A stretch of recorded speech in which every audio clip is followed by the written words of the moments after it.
अलवर की अपना घर शालीमार सोसाइटी के निवासी मंगलवार को नगर विकास न्यास सचिव स्नेह धायगुड़े को ज्ञापन देने पहुंचे। उन्होंने बिल्डर पर रास्ता रोकने और अतिक्रमण कर फ्लैट वासियों की जमीन पर अवैध पार्किंग बनाने का आरोप लगाया। स्थानीय लोगों का कहना है कि जब सोसाइटी का निर्माण हुआ था तब इस जगह एक पार्क निर्मित था, जिसे बाद में समाप्त कर वहां मॉल बना दिया गया। मॉल के सेटबैक कम होने के कारण उसे निर्माण की स्वीकृति नहीं मिली, जिसके चलते अब बिल्डर पार्किंग के लिए फ्लैट वासियों की जमीन पर कब्जा करना चाहता है। बाशिंदों ने विरोध जताते हुए कहा कि यदि जबरन पार्किंग बनाई जाती है तो वे आंदोलन करेंगे। सोसाइटी वासियों ने निर्माण कार्य पर रोक लगाने, पार्क को फिर से विकसित करने और अवैध अतिक्रमण पर कार्रवाई की मांग की है। इस पर सचिव ने जल्द समाधान का आश्वासन दिया है। जब ये शुरू हुई ना, मैं आपको बताता हूँ थोड़ी से, जब ये सोसाइटी इतनी शुरू हुई, जब फ्लैट्स बिकने, सैंपल फ्लैट जब इन्होंने लगाया, उस समय यहाँ बहुत बड़ा पार्क था और ज़्यादातर लोग, मैं तो बल्कि ये कहूँगा कि सभी लोग जिन्होंने उससे पहले खरीदा था, मॉल बनने से पहले, वहाँ कोई मॉल नहीं था, कोई प्रपोजल नहीं था। सोसाइटी के खरीदारों को किसी को ये नहीं बताया गया कि यहाँ मॉल बनेगा। वो ऐसी ग्रीनरी दिख रही थी सड़क से, मेन रोड से, बहुत अच्छा पार्क दिखता था। इससे प्रभावित होकर, ये प्रभावित करने के लिए धोखा दिया था, इससे प्रभावित होकर हमने फ्लैट खरीदे थे। और अब सुनने में ये आया है कि इनका सेटबैक कम पड़ रहा है, मॉल का नक्शा इनका पास हो नहीं पा रहा है।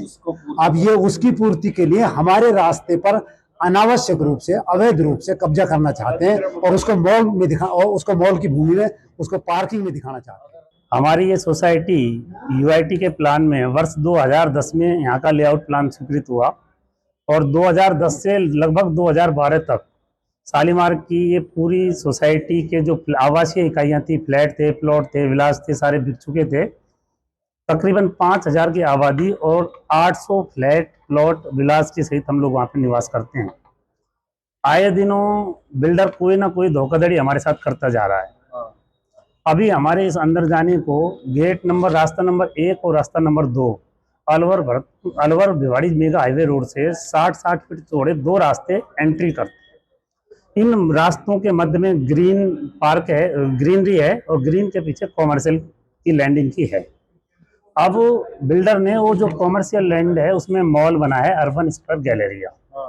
अब अर्बन स्क्वायर गैलेरिया मॉल बनाने के लिए इन्होंने इसकी, हमारा जो गेट नंबर 1 है, रास्ता नंबर 1 है जो 60 फीट चौड़ा है, वो पूरी तरीके से पीछे पक्की दीवार करके बंद कर दिया है। बीचों बीच रास्ते में 2 डीजी सेट लगा दिए हैं और जो मॉल बनाया है उसका एनक्रोचमेंट रास्ते के आधे रास्ता कर दिया है। नीचे एनक्रोचमेंट सीढ़ियाँ उतार दी हैं, छज्जे बना दिए हैं। 20 फुट चौड़ा, 18 फुट चौड़े पे इन्होंने कब्जा करके एसटीपी प्लांट लगा दिया है। पीछे इन्होंने हमारी तरफ 2 गेट निकाल दिए हैं, जो सिनेमा की पूरी भीड़ हमारी तरफ आएगी। और बीच रास्ते में इन्होंने ऊपर, जो भवन में फैले नहीं थे, बहुत हल्के बोल्ट लगा के गैर तकनीकी तरीके से इन्होंने बड़े भारी भरकम छज्जे या कहें कि रास्ते निकाल दिए ऊपर से, जो पिक्चर हॉल छूटेगा और भीड़ उससे निकल के आएगी। तो मुझे प्रायतः यही लगा कि लोगों को पूरी चीजों के बारे में जानकारी नहीं है। मेरे सामने अभी जो तथ्य आए थे वो तो हमने जो जेईएन की रिपोर्ट मंगवाई है, वो उन्होंने एक एनओसी के लिए अप्लाई किया है, उसके लिए हम चेक करने गए थे। तो जो भी उनकी कमियां थी, जो यूआईटी ने कमर्शियल कॉम्प्लेक्स का लेआउट प्लान जारी किया है उसके अनुसार, तो उनको हमने कन्वे किया था कि आपकी ये चीजें कमी है। तो ये हुआ है शायद कि उसके अनुसार वहां पे काम चल रहा था, तो इसलिए लोगों के मन में ये शंका है कि हमारे रास्ते वगैरह ब्लॉक किए जा रहे हैं। तो वैसे कोई लेआउट प्लान में भी नहीं है कि इनका रास्ता ब्लॉक होगा या बंद होगा। तो हमारी तरफ से ये हम इंश्योर करवा रहे हैं कि जो यूआईटी के द्वारा इनके लेआउट प्लान जारी किए गए हैं उसकी तंतोतंत पालना होगी।